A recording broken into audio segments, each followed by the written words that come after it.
நாளைக்கான வீடியோக்கான ஒரு ப்ரோமோ தாங்க வந்திருக்கு. ப்ரோமோ வந்து சூப்பராக இருந்துச்சு அப்படின்னு தாங்க சொல்லணும். அதாவது நம்ம ஆதிக்கிட்ட இருந்து தமிழை பிரிக்கிறதுக்கு சாரதா வந்து பயங்கரமான ஒரு பிளான் போட்டாங்க அப்படின்னு தாங்க சொல்லணும். அதெல்லாம் பார்க்குறதுக்கு நம்ம சேனலை மட்டும் மறக்காமல் லைக் அண்ட் சப்ஸ்கிரைப் மட்டும் பண்ணிடுங்க. ஃபஸ்ட்டு எடுத்தோடனே ஆதி தமிழ் 2 பேரும் பேசிக்கிட்டு இருக்கிற மாதிரி தான் காட்டிக்கிட்டு இருக்காங்க.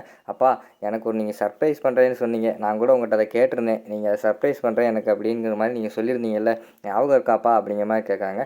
அதை எப்படி மறப்பேன் சொல்லும், அதெல்லாம் கரெக்டாக ஞாபகம் இருக்குது, கண்ணை மூடுங்க அப்படின்னு சொல்லிட்டு கண்ணை மூட வச்சுட்டு மெதுவாக ரூமுக்குள்ளே கூப்பிட்டு போகிறாங்க. ரூமுக்குள்ளே பார்த்தா ரூம் பயங்கரமாக டெக்கரேஷன் பண்ணி, அதாவது ஆதி பாரதி தமிழ் ஃபோட்டோ எல்லாம் மாட்டி லைட்டிங்ஸ் இப்பெல்லாம் பயங்கரமாக போட்டு ஒரு ரூம் இருக்குது. அதை பார்த்தோன்னே பயங்கரமாக சர்ப்ரைஸ் ஆகிடுறாங்க நம்ம தமிழ். அப்பா சூப்பர்ப்பா, சூப்பராக இருக்குது, இனிமேல் இதுதான் என் ரூமு, நான் இங்கே தான் படுக்க போகிறேன் அப்படிங்கிற மாதிரி வந்து தமிழ் சொல்கிறாங்க. இங்கேயே படுத்துக்கோ, சூப்பராக இருக்கும் அப்படிங்கிற மாதிரி வந்து ஆதி சொல்லிடுறாங்க.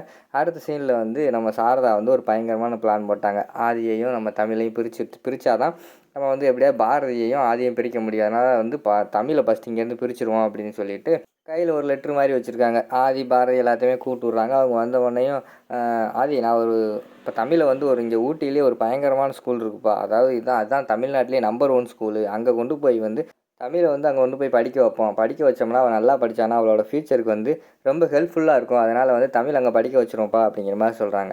நம்ம பாரதிக்கு வந்து மனசே இல்லை, ஏதோ பண்ண போகிறாங்க போல் அப்படின்னு யோசிச்சுக்கிட்டே இருக்காங்க. ஆதி வந்து கேட்காங்க, எதுக்குமா அவ்வளோ தூரம் பொண்ணு போய் படிக்க வச்சுக்கிட்டு, இங்கே பக்கத்தில் ஏதாவது ஒரு நல்ல ஸ்கூலாக பார்த்து நம்ம இங்கே சென்னையிலேயே படிக்க வச்சுருவோம் அப்படிங்கிற மாதிரி வந்து நம்ம ஆதி சொல்கிற மாதிரி காட்டிக்கிட்டு இருக்காங்க. உடனே சாரதா வந்து சொல்கிறாங்க, இல்லைப்பா அந்த ஸ்கூல் வந்து எனக்கு நான் தான் அந்த ஸ்கூலில் வந்து படித்தேன். அதனால் வந்து அந்த ஸ்கூலை பற்றி எனக்கு நல்லா தெரியும். அந்த ஸ்கூலில் நல்லா கோச்சிங்கெல்லாம் நல்லாயிருக்கும். அதனால தான் நான் படித்த ஸ்கூல்லையே என்னோடய பேத்தியும் படிக்கணும் அப்படிங்கிற மாதிரி வந்து நான் வந்து ரொம்ப ஆசைப்பட்டேன். அதனால தான்ப்பா நான் வந்து அந்த ஸ்கூலில் சொன்னேன். சரி பரவாயில்லப்பா, இங்கே ஏதாவது ஒரு ஸ்கூல் உனக்கு பிடிச்ச ஸ்கூலில் சேர்த்து விட்டுரு அப்படிங்கிற மாதிரி வந்து சாரதா சொல்கிறாங்க.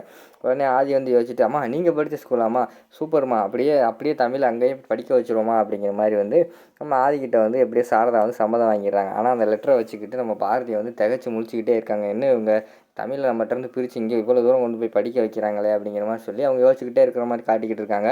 அதோட பார்த்தீங்கன்னா அந்த ப்ரோமோ வந்து முடிச்சிடுறாங்க.